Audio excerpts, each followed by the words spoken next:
Bonjour bien-aimés dans le Seigneur, que la grâce et la paix de notre Seigneur soient avec vous, de là où vous nous suivez, et que sa grâce et sa paix vous soient multipliées. Je suis votre sœur, pasteur proposante Jessica Mariano de Rabat, et cette semaine, je nous propose de méditer dans le programme 5 minutes avec Jésus, le passage de Luc chapitre 8, le verset 1 à 3. Nous lisons ensemble. Ensuite, Jésus allait de ville en ville et de village en village, prêchant et annonçant la bonne nouvelle du royaume de Dieu. Les 12 étaient auprès de lui, avec quelques femmes qui avaient été guéries d'esprits malins et de maladies. Marie, dite de Magdala, de laquelle étaient sortis 7 démons, Jeanne, femme de Chouza, intendant d'Hérode, Suzanne et plusieurs autres qui l'assistaient avec leurs biens. Amen. Alors nous allons nous intéresser pour notre méditation sur la fin de ce passage, où nous parlons de ces femmes qui assistaient le Seigneur Jésus avec leurs biens, ce qui veut dire qu'elles soutenaient l'œuvre de Dieu, elles soutenaient le ministère du Seigneur Jésus avec leurs biens matériels et financiers, ça veut dire avec leur argent. Mes chers bien-aimés frères et sœurs dans le Seigneur, l'œuvre de Dieu a besoin de soutien financier, matériel et financier pour avancer. Et nous devons beaucoup prier, cet aspect spirituel, c'est vrai, mais nous devons aussi contribuer avec nos biens matériels et financiers pour faire avancer l'œuvre de Dieu. Ce sont des choses dont nous devons être conscients et surtout, ce sont des choses dont nous ne devons pas avoir honte ni peur de parler dans l'Église pour le bien de l'Église. Amen. Je saisis cette occasion particulièrement pour encourager nos étudiants qui ont une bourse ou qui ont peut-être une autre source de revenus et encourager également tous ceux qui travaillent lorsqu'ils reçoivent leur salaire. Mes chers bien-aimés frères et sœurs, n'oublions pas de mettre de côté nos dîmes et nos offrandes.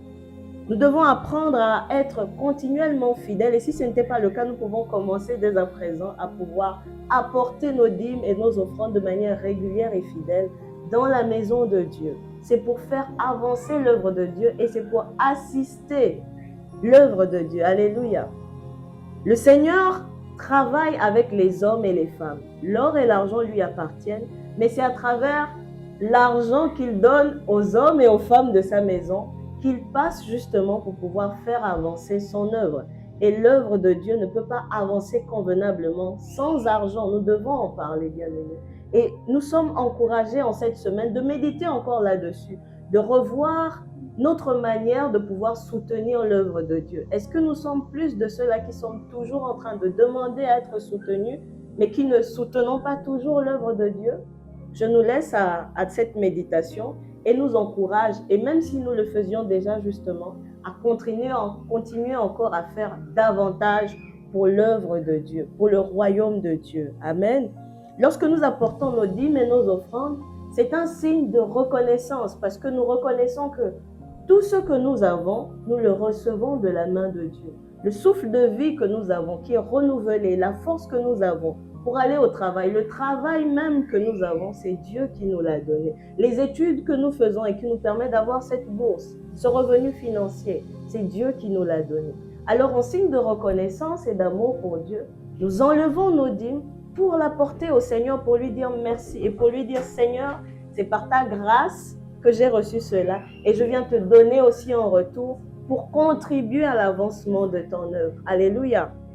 En tout cas, je saisis aussi cette occasion pour encourager. Je termine par là, en encourageant toutes les personnes et en priant pour toutes les personnes qui voudraient bien devenir partenaires de l'œuvre de Dieu, voudraient bien soutenir l'œuvre de Dieu, voudraient bien être fidèles dans ses dîmes et ses offrandes, mais qui pourtant peinent à trouver du travail, qui pourtant rament financièrement, économiquement, même déjà pour se prendre en charge, à combien plus forte raison pour venir à l'église ou pour donner la main d'association à Dieu avec ses finances. J'aimerais prier pour toi, bien-aimé, si tu es dans cette situation.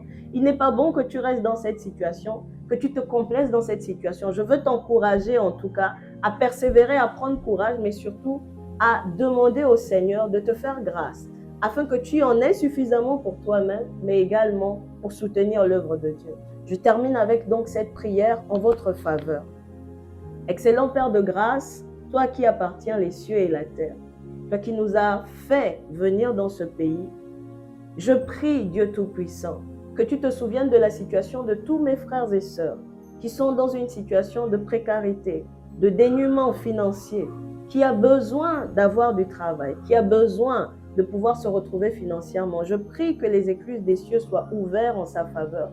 Au nom de Jésus-Christ, je prie que tu les visites et que tu leur accordes de trouver un bon travail dans ce pays, que tu bénisses l'œuvre de leurs mains, de sorte qu'ils en aient en abondance pour eux-mêmes et leur famille, mais également pour soutenir les frères et sœurs et les autres, et surtout pour te donner la main d'association avec leurs finances pour l'avancement du royaume de Dieu. Que Dieu vous bénisse abondamment et surtout, donnons avec nos biens, nos finances, donnons au Seigneur pour faire avancer son œuvre. Que Dieu vous bénisse abondamment. Amen.